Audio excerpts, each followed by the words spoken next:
మీలాంటి వాళ్ళని సెలెక్షన్ చేస్తే సమాజానికి ఏం మెసేజ్ ఇస్తున్నారు? ఫస్ట్ ఆఫ్ ఆల్ నువ్వు ఏం మెసేజ్ ఇస్తున్నావు చెప్పరా సమాజానికి? ఇప్పుడు నువ్వు వీడియోస్ లో కావచ్చు, మీరు చేసే షోస్ లో కావచ్చు, ఎక్కడైనా సరే మీరు సమాజానికి ఇస్తున్న మెసేజ్ ఏంటి చెప్పండి. మీరు ఏమంటారు, మీకున్న ఎంజాయ్మెంట్స్ అంటే ఇలా ఫుల్ఫిల్ చేసుకుంటున్నారు.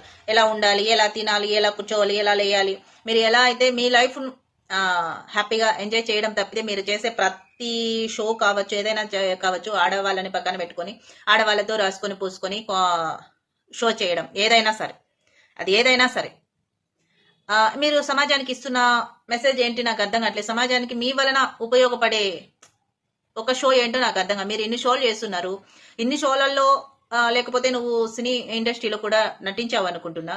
మరి మీ వలన సమాజానికి ఏమి ఉపయోగపడే ఇది చేశారు? ఏ బిగ్ బాస్ షో గురించి అయితే ఆ స్టేజ్ మీద కూర్చొని నువ్వు మాట్లాడుతున్నావో అదే బిగ్ బాస్ షో వలన సమాజానికి జరుగుతున్న ఉపయోగం ఏంటి?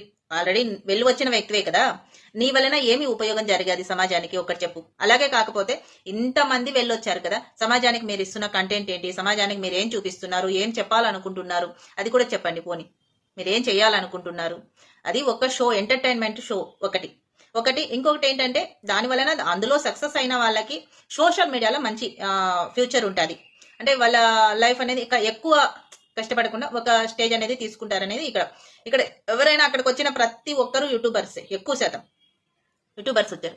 యూట్యూబ్ లోనే వాళ్ళ సక్సెస్ సాధించాలన్నా, 10 మంది దగ్గర ఓట్ వేయించుకోవాలన్నా, ఎవరైనా సరే వాళ్ళ వినయ విధేయతలు, గౌరవ మర్యాదలు, మాట మర్యాద, నడుచుకునే విధానం, వీటన్నింటినీ గమనించే పబ్లిక్ అనేది వాళ్ళకి సపోర్ట్ చేస్తుంది. నీకైనా అంతే. నువ్వు ఆ ప్లేస్ లో వెళ్ళి కూర్చున్నావు అంటే పబ్లిక్ నీకు అన్ని విషయాలలో సపోర్ట్ చేయడం బట్టే ఆ ప్లేస్ లో కూర్చున్నావు. అంతేగాని నువ్వు పబ్లిక్ కి ఏదో మంచి చేస్తావు అనేసని నువ్వు పబ్లిక్ కి ఇంతమంది నీ ఫాలోవర్స్ ఉన్నారు కదా, మరి ఇంతమంది నీ ఫాలోవర్స్ లో నువ్వు ఎవరికేం చేస్తావు? నువ్వు తినడం, తాగడం, కూర్చోవడం, లేవడం, ఎవరితో ఎలా మాట్లాడుతున్నావు, ఎవరితో ఇది చేస్తున్నావు, నువ్వు చేసే వీడియోస్ కి, నువ్వు పెట్టే ఎక్స్ప్రెషన్స్ కి నీకు లైక్లు ఇచ్చేసి ఇది చేస్తున్నారు.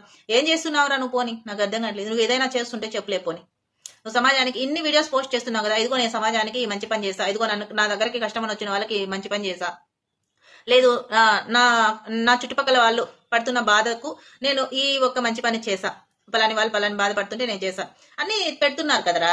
ప్రతిదీ కూర్చోవడము, లేవడము, తుమ్మడము, తగ్గడం అన్ని పెడుతున్నారు కదా, మరి అవి పెట్టండి. మరి ఏం కాదు, ఏమైపోతుంది? తప్పేముంది? మంచి చేస్తే మంచి అని పెట్టుకోవడానికి తప్పేముంది? ఒకరిని మాట్లాడే ముందు గౌరవంగా మాట్లాడడం నేర్చుకోండి.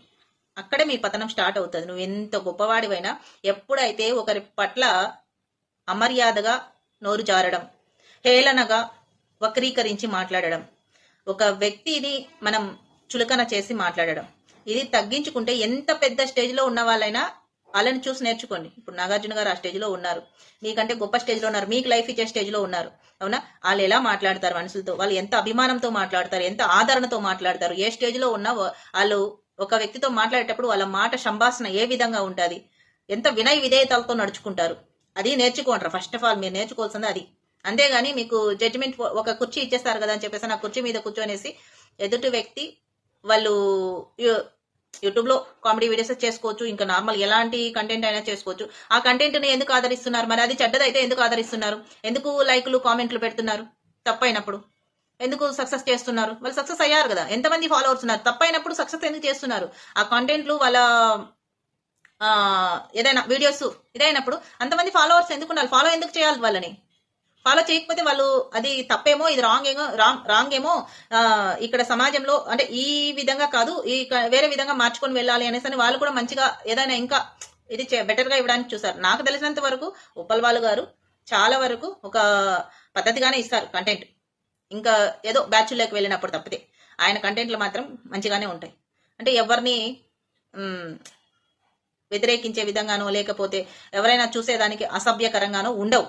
అసభ్యకరమైన వీడియోస్ కావచ్చు, అసభ్యకరమైన చూడలేని ఇదే కావచ్చు, ఎంతో మంది దరిద్రులు చూడలేము, అసలు అంత దరిద్రంగా చేస్తున్నారు. వాళ్ళతో పోల్చుకుంటే ఆయన ఏం తక్కువ, ఆయనకి ఏం తక్కువ?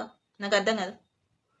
ఉప్పల బాలు గారు మీకు గౌరవంగా పలకరించే ఇది మీకు లేకపోతే, ఉప్పల బాలు గారిని మీరు గౌరవించలేకపోతే మీరు ఆ స్టేజ్ వరకు రానివ్వకూడదు. ఇప్పుడు మీరు సెలక్షన్ లిస్ట్ లో ఆయన ఉంటారు కదా, మీరు ఎలాంటి సెలక్షన్ కావాలి, మీరు ఎలాంటి వాళ్ళకైతే మేము ఇక్కడ ఈ స్టేజ్ మీద అవకాశం ఇస్తామో పెట్టేసేయండి. పలాని క్వాలిటీస్ ఇలాంటి క్వాలిటీస్ ఉన్న వాళ్ళే రావాలి అనేదని చెప్తే వాళ్ళు ఆ క్వాలిటీస్ ఉన్న వాళ్ళే అక్కడ వరకు రాగలుగుతారు, దాన్ని ప్రూవ్ చేసుకోగలుగుతారు, లేకపోతే లేదు.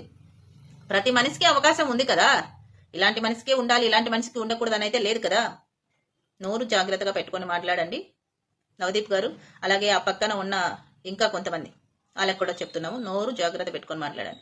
నోరు జారారు అంటే మీ పతనం కూడా పతాలానికే పడిపోతుంది. నేను చాలా సార్లు చెప్తుంటా, నోటి మాటకు చాలా విలువ ఉంది అనేసి. ఆ నోటి మాటను చాలా జాగ్రత్తగా పెట్టుకొని మాట్లాడిన రోజే ఎవరైనా ఎక్కడైనా నిలబడగలుగుతారు. అలా లేని రోజు కిందికి వస్తారు అంతే.